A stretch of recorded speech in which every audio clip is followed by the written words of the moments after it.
coloca de pé, cumprimenta essa pessoa, dá a paz do Senhor para ele, dá a paz do Senhor para ela. Fala para meu irmão, como é bom ter você aqui nessa noite, como é bom te encontrar aqui nesse lugar. Glória a Deus, isso. Mas tem que ser com um sorriso, tá bom? Não pode ser simplesmente um aperto de mão carrancudo, não. Tem que dar um sorriso, dá um sorriso para Jesus. Isso. Dá um sorriso aí, Leandro. Aê, garoto, dá um sorriso para Jesus aí. Dá um sorriso, Olga. Dá um sorriso. Aê. Amém, queridos. Glória a Deus. É nessa comunhão, é nesse espírito que Deus ele vai liberando bênção sobre as nossas vidas. Eu acredito que essa noite é noite de bênção. Quem acredita que essa noite é noite de bênção, diga glória a Deus. Mas eu posso falar uma coisa para você? Olha para cá.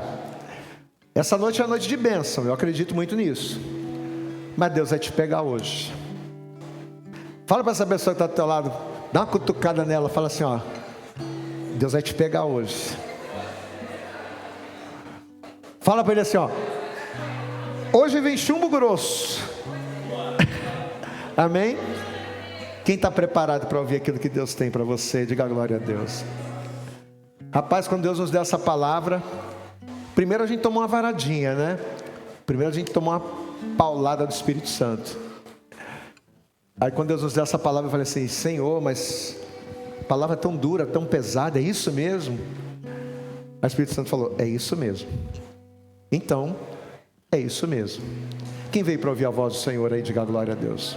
Faz uma coisa então, sente-se no teu lugar. Pega a palavra de Deus, por favor. E eu gostaria que você abrisse comigo na segunda carta a Timóteo, no capítulo de número 3.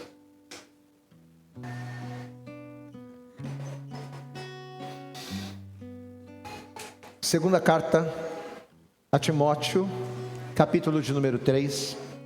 Posso pedir uma coisa para você agora? A partir desse momento em diante, você não vai conversar. A partir desse momento em diante, você não vai andar pela igreja, você não vai beber água, você não vai brincar. Nós louvamos, adoramos ao Senhor. Eu tenho certeza que nesse primeiro momento do culto, o Senhor falou com você poderosamente através das canções. Mas qual é o intuito, qual é o objetivo de nós estarmos aqui nessa noite? É para ouvirmos a palavra. Diga assim comigo, a palavra, diga bem alto assim, a palavra é a direção que eu preciso. Mas está muito fraco, vamos lá, diga, a palavra é a direção que eu preciso para não errar o caminho. Amém? Você sabe por que muitas pessoas erram o caminho na vida profissional, na vida familiar, na vida financeira? Você sabe por que muitas pessoas erram o caminho no casamento, no cuidado com os filhos, na educação dos filhos? Você sabe por que muitas pessoas erram o caminho naquilo que diz respeito à sua vida espiritual? Porque não dão ouvidos à direção da palavra. A palavra de Deus, ela não falha. Quem falha somos nós. Nós falhamos quando achamos melhor fazer do nosso jeito do que do jeito do Senhor. E nessa noite Deus nos trouxe aqui a esse lugar, e como eu falei para você, Ele vai trazer uma palavra dura. Inclusive vou até pedir, cadê o presbítero Edivan, está por aí? Aproveita que a porta está fechada por causa da obra, já fecha a porta que é para ninguém correr, tranca com a chave. Está todo mundo aqui dentro? Então já fecha a porta com a chave. Só aumenta o ar-condicionado, pelo amor de Deus, está muito calor. Você não está com calor não? Estou quase suando aqui. E aí tem que desligar os ventiladores por causa do microfone? Aí já viu, né? Misericórdia. Leozinho, tranca a porta com cadeado, que é para ninguém sair. Fica lá na porta, com a espada flamejante, que é para ninguém sair. Amém?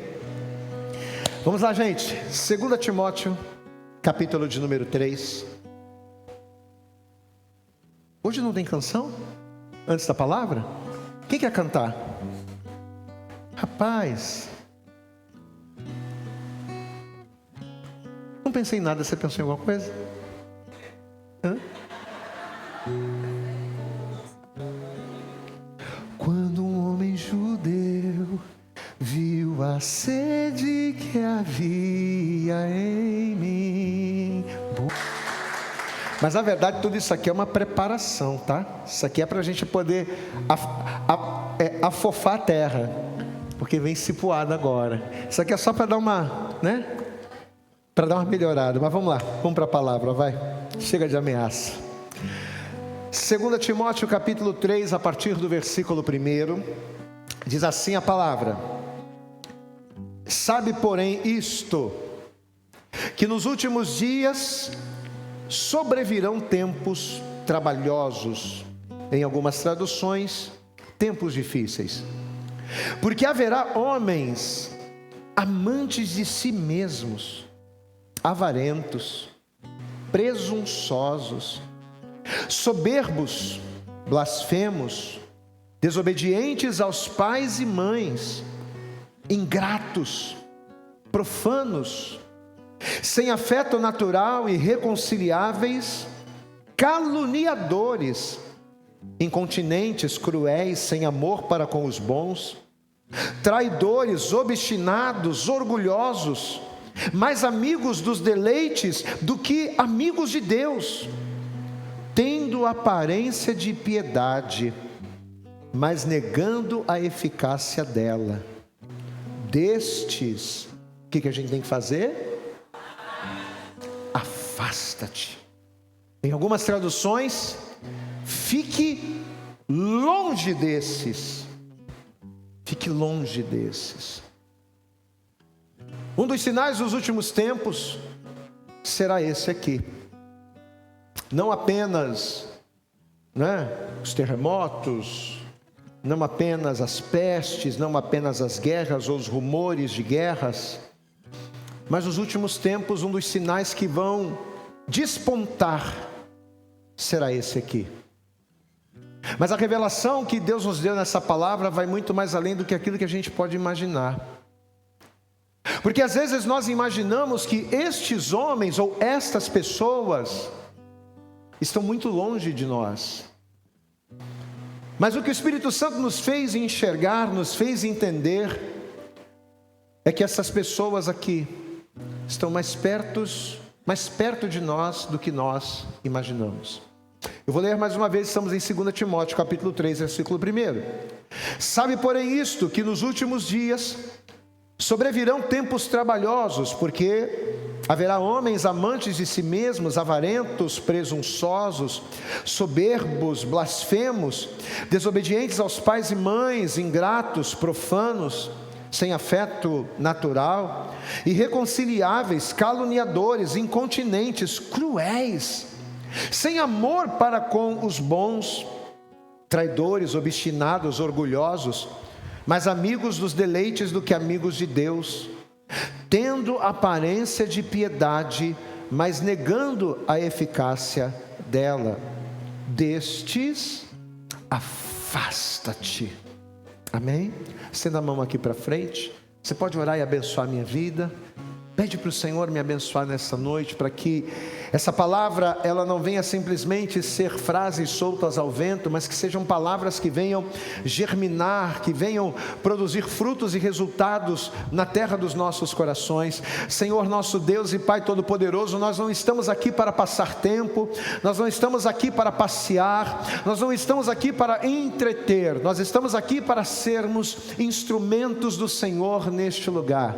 Nós estamos aqui, Senhor, para que através das nossas vidas, a Tua palavra, Senhor, a Tua direção, a Tua vontade seja ministrada sobre a vida de cada um de nós. Então, em nome de Jesus, que o Senhor venha nos direcionar de tal maneira, que quando essa pessoa ouvir esta palavra, e quando a palavra falar com ela, que haja quebrantamento ao invés de repulsa, que haja, Senhor, coração quebrantado, contrito, ao invés de desprezo. Pai, em nome de Jesus, fala conosco nesta noite, fala comigo, fala com cada um de nós neste lugar. É o que nós oramos, te pedimos e com fé te agradecemos, em nome de Jesus. E que a igreja diga amém, Jesus. Vamos aplaudir mais uma vez, bem forte ao Senhor. Amém? Preste atenção aqui no pastor. Ao ler aqui Paulo falando acerca de tempos difíceis, de tempos trabalhosos, de tempos complicados, ao lermos esta alegação, eu confesso a vocês que a primeira coisa que a princípio passou pela minha cabeça, pela minha mente, quando Paulo falou acerca de tempos difíceis, a primeira coisa que eu pensei nas crises econômicas, eu pensei nas guerras, eu pensei nas perseguições, eu pensei na depravação moral que nós temos vivido nos nossos dias. Quando Paulo fala aqui acerca de tempos difíceis, tempos trabalhosos, na hora me veio à mente esses temas. Me veio à mente a economia, me veio à mente a política, me veio à mente a injustiça. E eu acredito que qualquer pessoa, ao ler essa passagem onde Paulo fala sobre tempos difíceis, eu acredito que qualquer pessoa seria facilmente remetida ao mesmo pensamento que eu tive. Eu acredito que quando Paulo fala acerca de tempos difíceis, você já pensa logo na corrupção humana, na sociedade, os bons costumes que se perderam, a gente pensa logo em todo esse tipo de coisa. Ou seja, tempos difíceis para nós seria algo distante. Só que a grande questão é que, quando Paulo detalha aqui acerca dessas dificuldades que estariam por vir, analisando essa palavra de uma maneira minuciosa, a gente percebeu que, ao contrário daquilo que parece, ele não está escrevendo dificuldade, quando ele escreve isso aqui, ele não está falando acerca de dificuldades externas. Ou seja, esses tempos difíceis, segundo Paulo, não seriam definidos por acontecimentos mundiais, ou por catástrofes naturais, ou por nenhum outro tipo de coisa. Mas quando Paulo fala aqui acerca de tempos difíceis, esses tempos difíceis seriam definidos por um estado espiritual. Paulo não está falando de política, não está falando de corrupção. Paulo está falando do homem. Em outras palavras, esses tempos difíceis seriam determinados não pela maldade dos ímpios, mas pela conduta dos crentes. Eu confesso a você que quando Deus começou a nos dar essa revelação, eu fiquei perplexo. Mas a palavra e o Espírito Santo, ele foi nos conduzindo para esse lado. Os tempos difíceis dos quais Paulo está se referindo aqui, não é por causa do ímpio, não é por causa do mundano, mas é por causa dos crentes. Tanto que quando Paulo escreve esse texto, ele está enviando essa carta, ele está escrevendo uma carta não para um governante, ele está escrevendo essa carta não para um juiz do Antigo Testamento, não. Mas Paulo está escrevendo essa carta a um pastor. E justamente, ele a escreve com o objetivo de orientar esse pastor sobre como lidar com pessoas que não fora, mas que dentro da igreja trariam com as suas atitudes tempos difíceis para a fé. Os tempos difíceis dos quais Paulo está se referindo seriam tempos difíceis não apenas na política, não apenas na economia, mas seriam tempos difíceis para a fé, tempos difíceis para a obra, tempos difíceis para a vontade de Deus. Então, tanto que Paulo falou aqui para o pastor Timóteo, quanto tudo aquilo que a gente vai estar falando hoje aqui nessa ministração, a gente não vai estar falando aqui sobre o ímpio, sobre os incrédulos, sobre os descrentes, sobre o diabo, não. Nós vamos falar sobre tempos difíceis, que mais do que difíceis se tornarão insuportáveis por causa dos crentes. É difícil a gente imaginar que pessoas que conhecem a Deus, crentes, pessoas batizadas, pessoas que já tiveram um encontro com Deus, pudessem ser um instrumento e proporcionar tempos difíceis. Mas é exatamente isso. Exatamente isso. Por causa de pessoas que deveriam ser sal, por causa de pessoas que deveriam ser luz, por causa de pessoas que já deveriam estar se alimentando de um alimento sólido, mas ainda insistem em se alimentar do leite. É por causa destas pessoas que Paulo está alertando a Timóteo acerca de tempos difíceis que estariam por vir. Paulo está dizendo: gente, olha, presta atenção, pastor, perto do fim haverá um tempo em que o ambiente espiritual será tão perigoso, haverá um tempo em que o ambiente da fé será um ambiente tão complicado, mas não por causa de demônios do lado de fora, não por causa da maldade dos ímpios, não por causa daqueles que não têm temor, não, mas por causa do comportamento distorcido de pessoas do lado de dentro. A gente fala tanto sobre os perigos de fora, a gente fala tanto dos problemas de fora, do que o ímpio faz, do que o ímpio deixa de fazer, mas muitas das vezes nós nos esquecemos de falar de nós, do que nós temos feito ou deixado de fazer, de como nós temos procedido.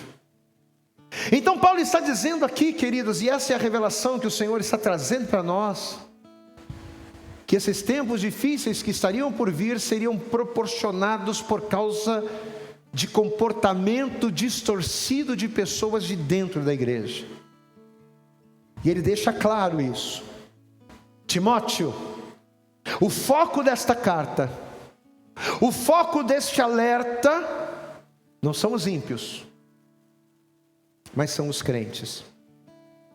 Tanto que os versículos 4 e 5 aqui do capítulo 3, de cara, eles já nos dizem algo, podemos dizer assim, revelador, e que meio que comprova isso que eu estou falando, porque ele diz aqui: haverão pessoas que, tendo forma de piedade, mas negando o poder dela. Olha só. Ou aqui na minha tradução, tendo aparência, versículo 5, estamos no capítulo 3 de Timóteo, versículo 5, tendo aparência de piedade. Você pode repetir isso comigo? Diga, diga bem alto, tendo aparência de piedade, mas negando a eficácia delas. Amados, só por aqui a gente comprova que tudo o que foi falado desde o versículo 1, quando a gente leu aqui, e que num primeiro momento nos faria pensar que Paulo está falando do ímpio, só isso aqui já dá para a gente perceber que, na verdade, Paulo está se referindo aos crentes. Então, se você pegar o versículo 1, e eu quero que você pegue a Bíblia e vamos ler juntinho, vamos ler aqui. Olha o que ele diz aqui, ó, versículo 1: sabe, porém, isto, que nos últimos dias sobrevirão tempos trabalhosos, tempos difíceis, porque haverá homens amantes de si mesmo. Ele não está falando do ímpio, ele está falando de crentes amantes de si mesmos, avarentos. Ele não está falando do ímpio, ele está falando de pessoas avarentas dentro da igreja, presunçosos, soberbos, blasfemos, desobedientes a pais e mães. Ele não está falando do ímpio, ele está falando de desobedientes a pais e mães que estão dentro da igreja. Ingratos, profanos, sem afeto natural, irreconciliáveis, caluniadores, incontinentes, cruéis, sem amor para com os bons. Ele não está falando do ímpio, do mundano, ele está falando do crente, que ouve a palavra, que segue a Jesus, que caminha na igreja, mas que não ama os bons, que não segue o mandamento, que não segue a palavra, sem amor para com os bons, traidores. Ele não está falando de pessoas que vão te trair no trabalho, de pessoas que vão te trair na faculdade, de pessoas que vão te trair lá fora. Não, ele está falando de traidores dentro da igreja. Obstinados, orgulhosos, mais amigos dos deleites do que amigos de Deus. Mais amigos dos deleites, dos prazeres, das suas vontades do que amigos de Deus. Tendo aparência de piedade, mas negando a eficácia dela. Destes, Timóteo, dessas pessoas que você vai encontrar dentro da igreja, destes, afasta-te. Amados, Paulo aqui, ele apresenta 19 características. Foi o que a gente leu aqui, 19. E todas elas têm uma coisa em comum. Todas elas são falhas de caráter. Que apesar de não serem crimes, é crime ser avarento? Não. É crime não amar os bons? Não. São falhas de caráter. Apesar de não serem crimes, matam o agir de Deus na vida do crente. Matam o agir de Deus no meio da igreja. Minam a comunhão daqueles que querem buscar verdadeiramente a Deus.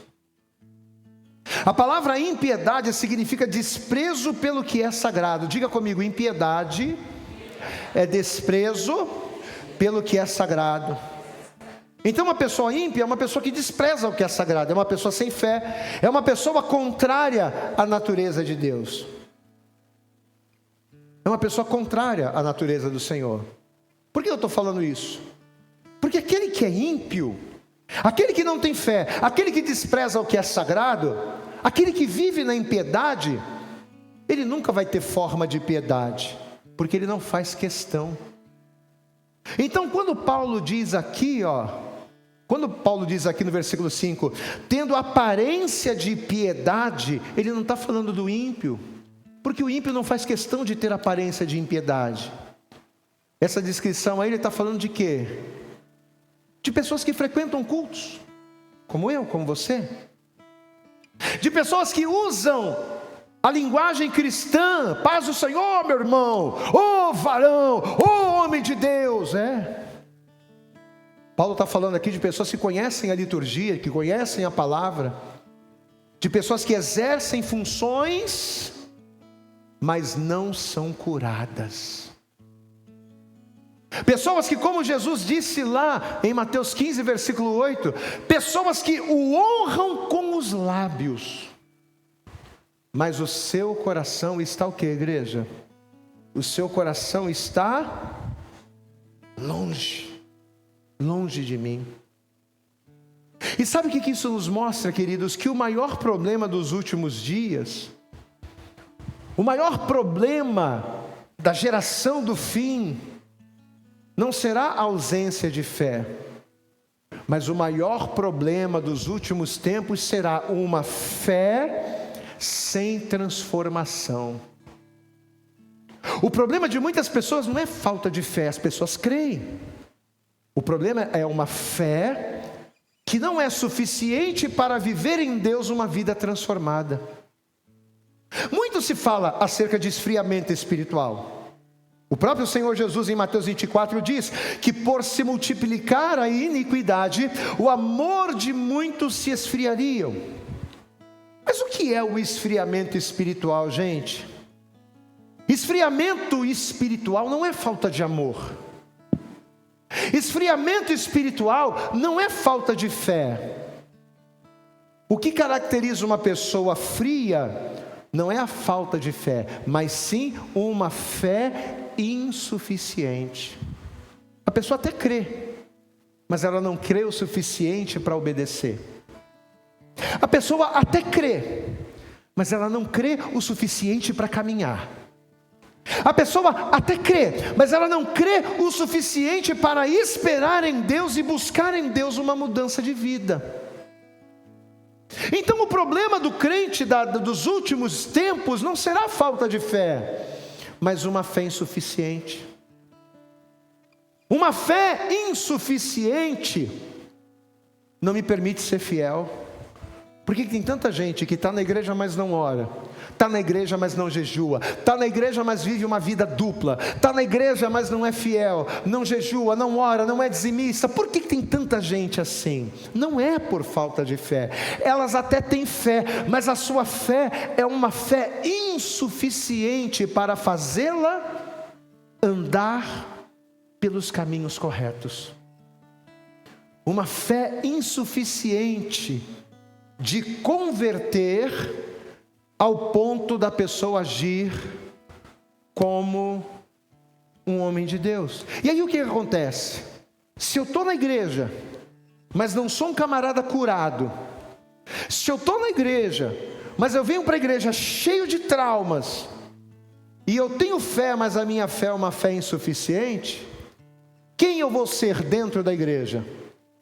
Eu vou ser aquelas pessoas lá de Timóteo 3:1.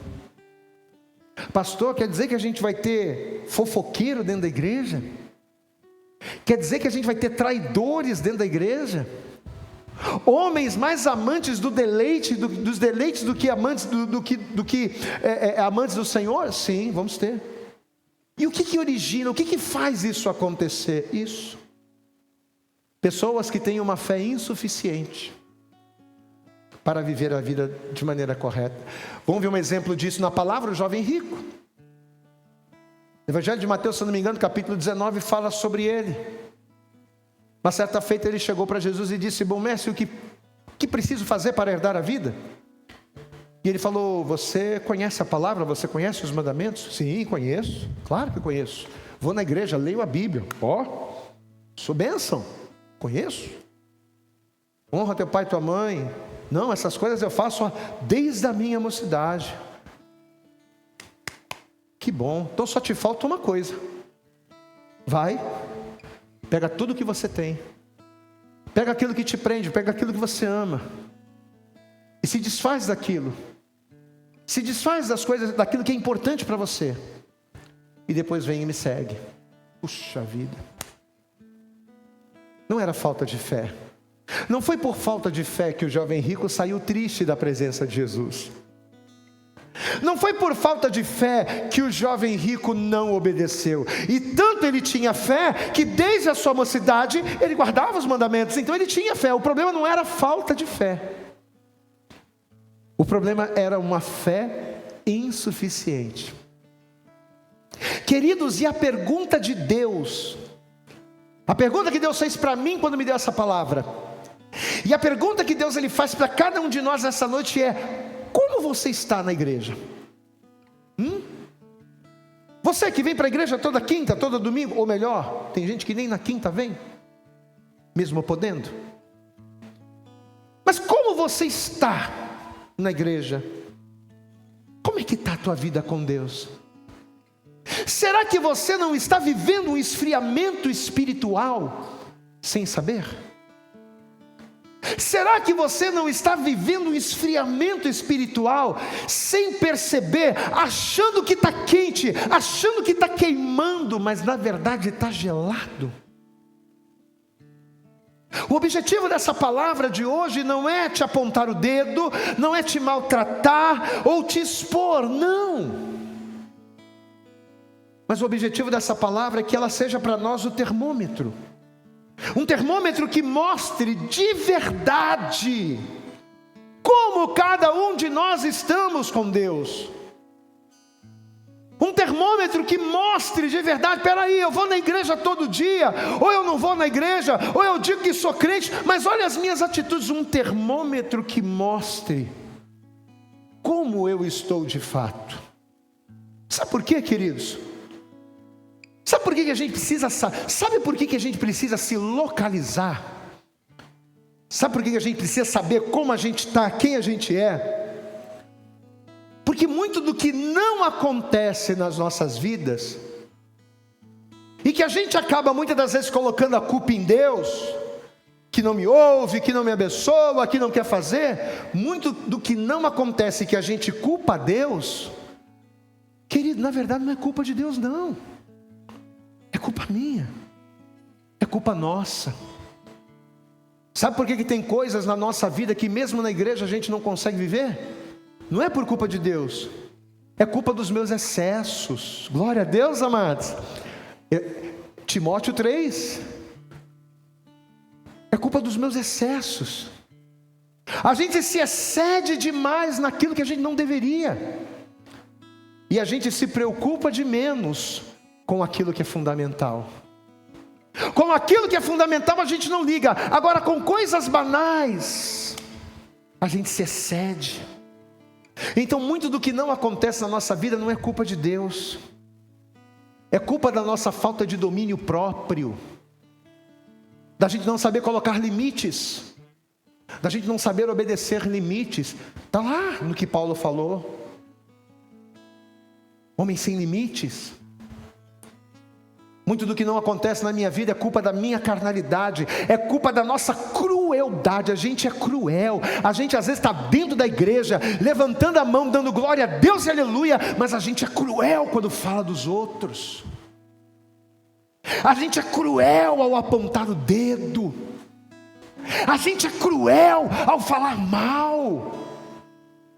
Como que se nós tivéssemos uma autoridade, como que se nós tivéssemos um patamar superior a qualquer outra pessoa, e a gente tivesse liberdade para falar, sendo que somos tão pecadores quanto qualquer outra pessoa. Muito do que não acontece nas nossas vidas é a nossa falta de afeição pelos outros, da gente se compadecer mais pelas pessoas, da gente servir a um Jesus que se entregou, mas a gente mesmo não quer se entregar, a gente não quer fazer nada. Muito do que não acontece nas nossas vidas é por causa da nossa língua caluniosa, que incendeia florestas e que mata a pessoa. Amado, tem gente que está deixando Jesus, tem gente que está morrendo na fé por causa de fofoca de crente, por causa de disse-me-disse de crente. Filipenses capítulo 2, versículo 21, a Bíblia diz: porque todos, não são apenas alguns, todos buscam os seus próprios interesses e não os de Cristo. Se a gente buscasse mais a vontade de Deus ao invés da nossa, se a gente buscasse mais servir a Deus do que servir a nós mesmos, se a gente buscasse mais a palavra do que os nossos interesses, meu querido, minha querida, nós iríamos viver o sobrenatural todos os dias da nossa vida. A palavra que Deus está trazendo hoje para nós é uma palavra de despertamento, porque Paulo está dizendo: Timóteo, nos últimos tempos serão tempos difíceis.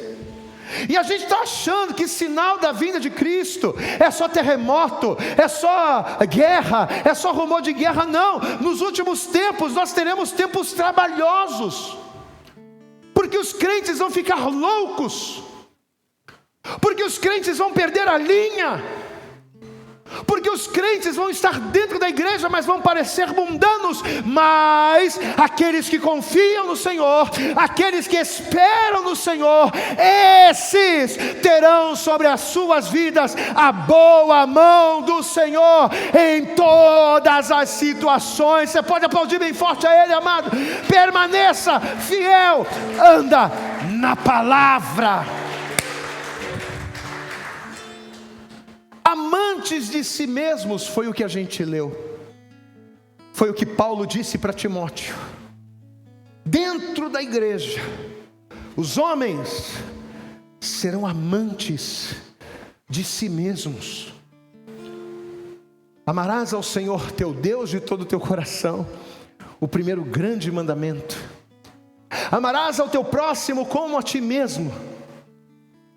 Mas os homens serão amantes não de Deus e não do próximo, serão amantes de si. Você sabe qual é a raiz de todos os males? É isso. A raiz de todos os males é quando você é amante de si mesmo. Porque aí você acha que você merece, você acha que você pode mais do que os outros, Você acha que Deus ele vai te entender mais do que os outros? Você começa a achar que, não, mas Deus sabe, Deus entende. E você começa a viver a sua vida de uma maneira completamente fora da vontade do Senhor. Enquanto nós estivermos na igreja assim, fazendo de Deus um meio e não o fim. Olha aqui para mim, Deus não é um meio, Deus é o fim. Posso ouvir um glória a Deus aí? Repete isso bem, diga comigo, Deus não é um meio. Deus não é um meio de você obter, Deus não é um meio de você ganhar, Deus não é um meio de você conquistar, Deus não é um meio de você ter vantagem, não. Deus não é um meio, Deus é o fim de todas as coisas. Mas enquanto a gente não entender isso, sabe o que vai acontecer? Em vez de facilitadores, nós seremos dificultadores da fé. Então, quando eu estou dentro da igreja, mas eu sou amante de mim mesmo, quando eu estou na igreja, mas eu sou soberbo, quando eu estou na igreja, mas eu sou obstinado, quando eu estou na igreja e estou dentro daquela lista que Paulo deu, eu não estou facilitando o caminho, não, eu estou dificultando o caminho, eu dificulto o caminho com o meu egoísmo, eu dificulto o caminho com a minha soberba, eu dificulto o caminho, né? Com os meus pecados, com os meus erros. Enquanto nós estivermos assim, vivendo a vida cristã desta maneira, em vez de alívio para os outros, eu vou ser um peso. O que Paulo está falando para Timóteo, amados? Timóteo, vai vir tempos difíceis, tempos pesados, pessoas que já deveriam estar voando, estão ainda engatinhando, pessoas que já deveriam estar comendo alimento sólido, mas estão tomando papinha, tomando leitinho, pessoas que em vez de alívio, se tornam peso, por serem amantes de si mesmo. Mas tem gente na igreja que só pensa em vantagem. Está na igreja, mas porque acha que em Deus ela vai se dar bem, porque acha que em Deus ela vai conseguir, em Deus ela vai fazer. Só pensam em bênçãos e não no reino. Amado, começa a pensar no reino. Buscai primeiro o reino de Deus e a sua justiça, e todas as demais coisas, tudo aquilo que você necessita, o Senhor te acrescentará.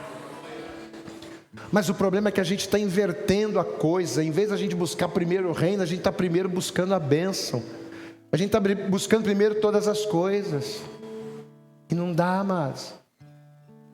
Eu tenho que pensar no reino. A Bíblia diz em Gênesis 14, vou contar uma história para você.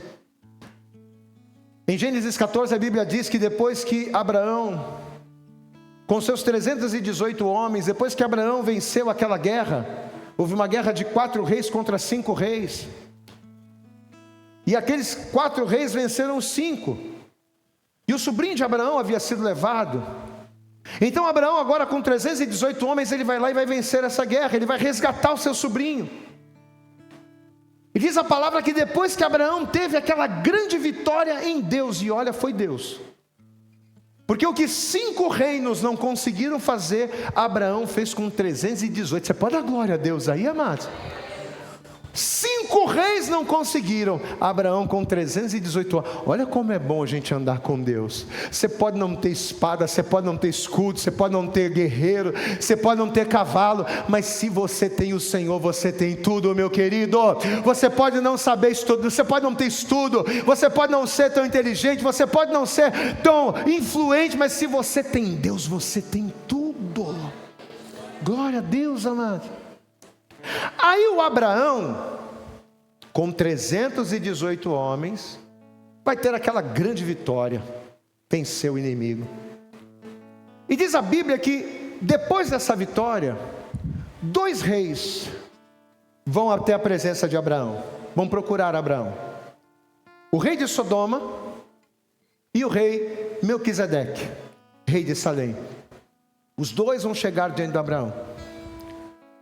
E diz a Bíblia que quando o rei de Sodoma chegou até Abraão, ele disse uma coisa que eu quero que você veja isso. Gênesis capítulo 14, é só um parêntese, tá? Só para a gente entender, abre lá.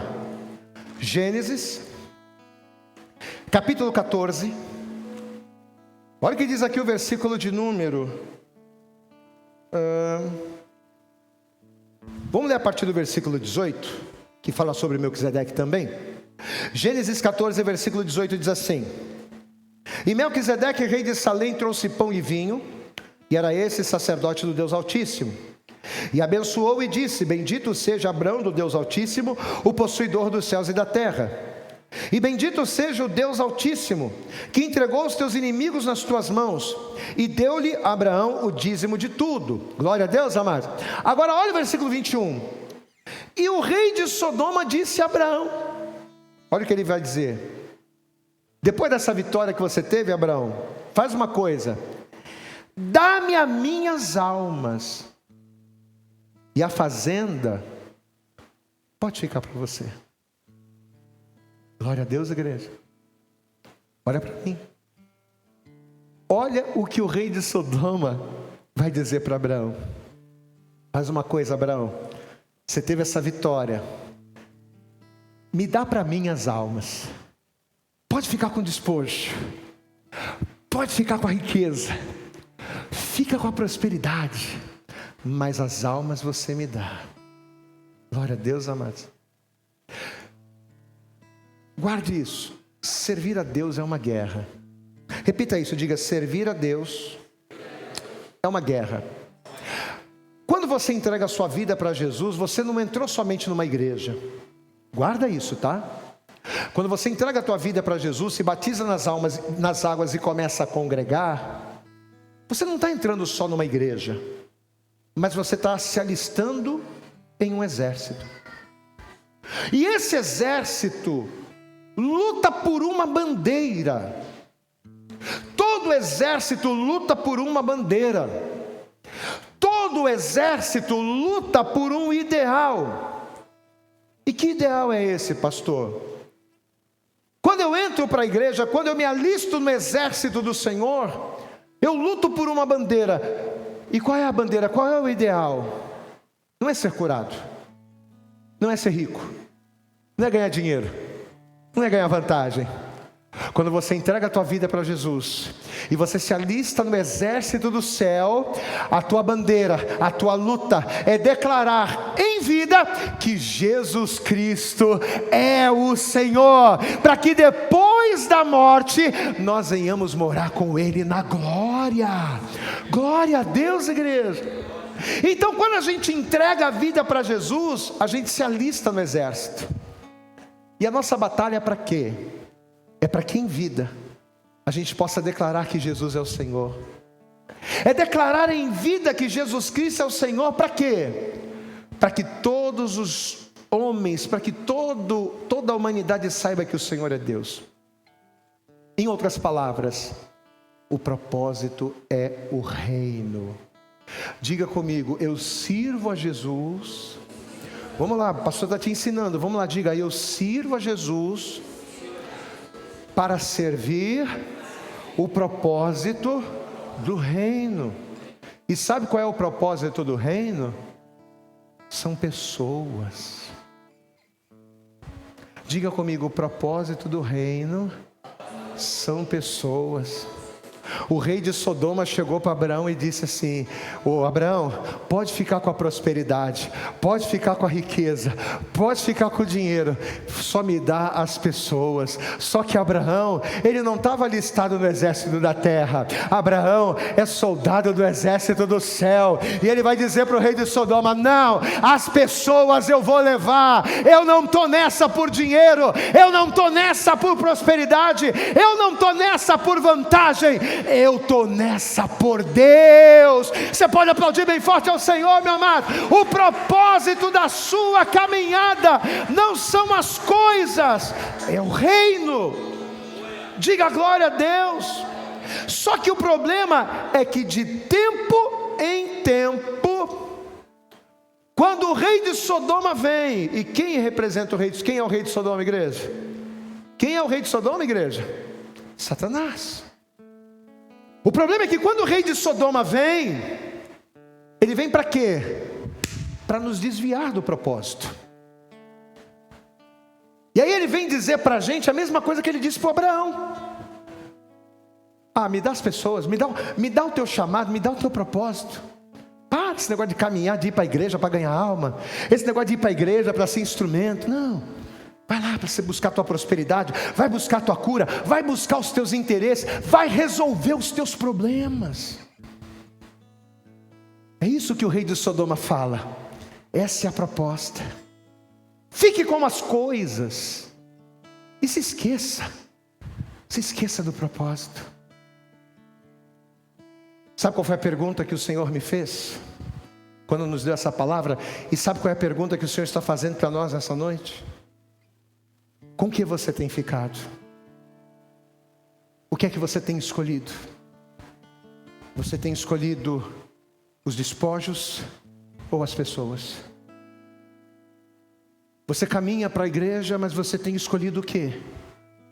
Você tem escolhido resolver os seus problemas ou buscar o propósito? O que é que motiva você? O que é que te motivou a vir aqui hoje? Uma responsabilidade? Uma cobrança? Bater o ponto? Ou o fato de você saber que você serve a Deus, de que você faz parte de um exército que tem uma bandeira que tem um propósito, e o propósito é glorificar e exaltar o nome do Senhor. Amém, amados? Queridos, e diante dessas perguntas e de tudo isso, você sabe o que Deus ele foi nos fazendo entender? Que no final dos tempos, os tempos serão difíceis. Diga comigo, no final dos tempos, os tempos serão difíceis. Mas serão difíceis por quê? Porque as pessoas elas até vão querer Cristo. As pessoas elas até querem o Cristo que salva, mas elas rejeitam o Cristo que governa. Elas querem o Cristo que salva, elas querem o Cristo que cura, elas não querem o Cristo que repreende. As pessoas no final dos tempos, os tempos serão difíceis por quê? Porque as pessoas vão amar a presença, mas vão rejeitar a doutrina.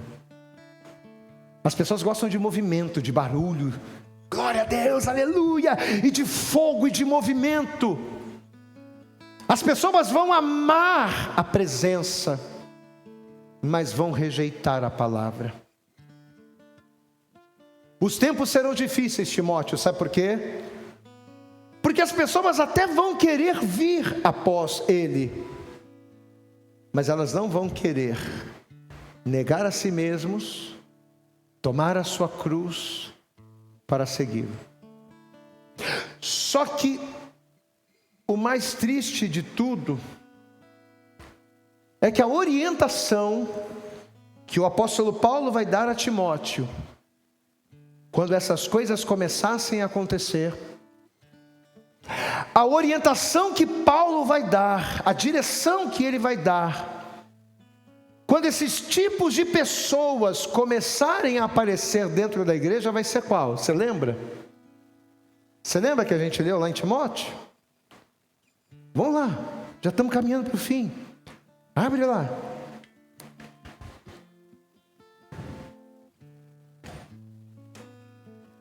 Segunda Timóteo capítulo 3. Olha aqui, versículo 4, ele vai dizer assim, ele ainda está falando a lista, né? Traidores, obstinados, orgulhosos, mais amigos dos deleites do que amigos de Deus, isso tudo dentro da igreja. tendo aparência de piedade, mas negando a eficácia dela. Destes, qual é o conselho que Paulo vai dar para Timóteo? O que a gente tem que fazer deles? Então, segundo Paulo, agora olha para cá, qual vai ser o conselho? Quando essas pessoas começarem a aparecer dentro da igreja, Paulo, ou Timóteo, o que você tem que fazer? Olha para mim. Você não vai pregar para elas. Você não vai pregar para elas. Você não vai tentar convencê-las. Não. Qual é a direção que ele deu? Se afaste delas. Fique longe dessas pessoas.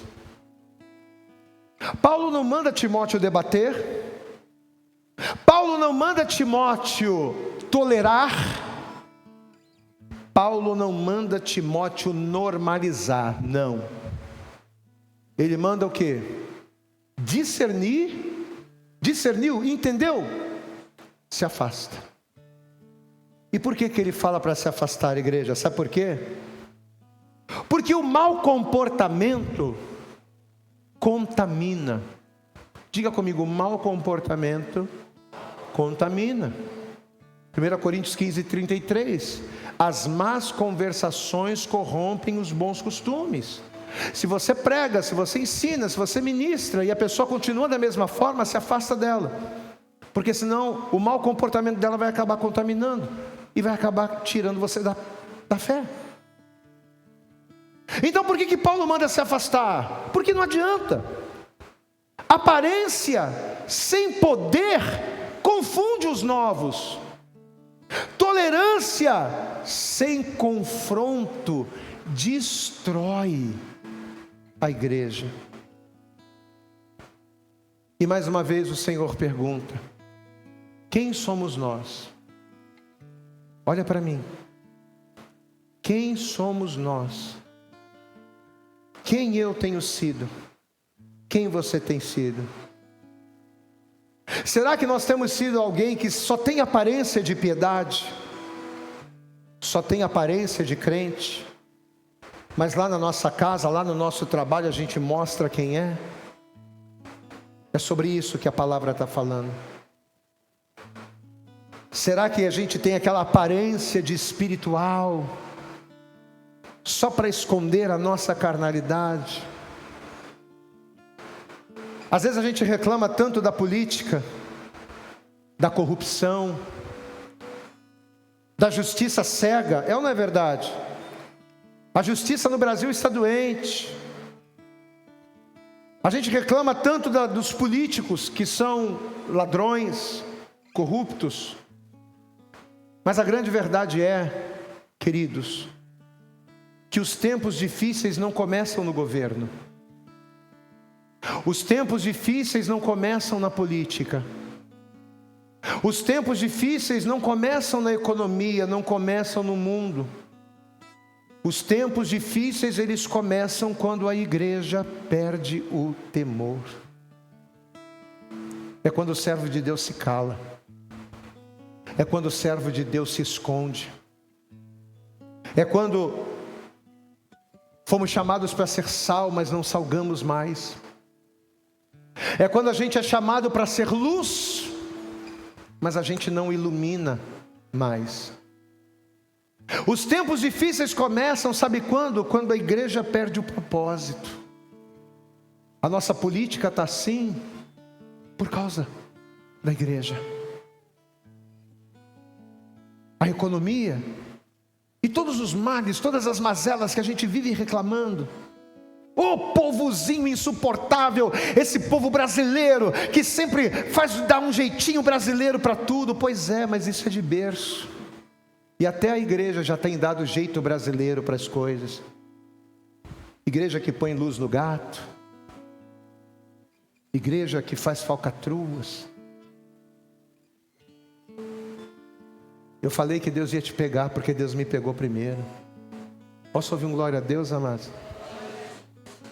Guarde isso na sua mente. Diga assim comigo: onde não há cruz. Diga bem alto, diga: onde não há cruz, não há poder. onde não há arrependimento, não há avivamento. E onde o eu governa, os tempos sempre serão difíceis. Diga comigo, onde o eu governa, os tempos sempre serão difíceis. Pastor, diante de tudo isso que eu ouvi, eu reconheço que apesar de eu ser crente, eu me encaixo em uma dessas 19 características descritas aqui pelo apóstolo Paulo na carta a Timóteo. Eu reconheço que eu estou sendo um crente mau. Eu reconheço que eu sou obstinado algumas vezes. Eu reconheço que eu sou mentiroso algumas vezes. Eu reconheço que algumas vezes eu passo uma aparência de algo que eu não sou. Eu reconheço tudo isso. Mas eu quero mudar. Quem aqui quer mudar? Diga glória a Deus. Quem aqui quer mudar? Diga glória a Deus. Então, se você quer mudar e se você está dando glória a Deus, significa que você se encaixa numa dessas 19. Fica tranquilo. Eu me encaixo também. Porque essa palavra é para todos nós. Diga comigo, essa palavra é para todos nós. Mas posso dizer uma coisa para você? A Bíblia diz que o Senhor repreende, não a qualquer um. Você não é qualquer um. Eu não sou qualquer um. O Senhor repreende a todos aqueles a quem Ele ama. Deus me ama. Deus te ama. Posso ouvir um glória a Deus aí, meu querido? Eu quero mudar, pastor. Eu não quero ser um dificultador da fé. Eu não quero estar na igreja, mas ao invés de facilitar o caminho, dificultar o caminho por causa da minha soberba ou de qualquer outra característica minha. O que eu preciso fazer? O que a gente precisa fazer para mudar? Em qualquer circunstância, naquilo que diz respeito a Deus. Hebreus capítulo 3, versículo 15. O que a palavra de Deus ela diz lá?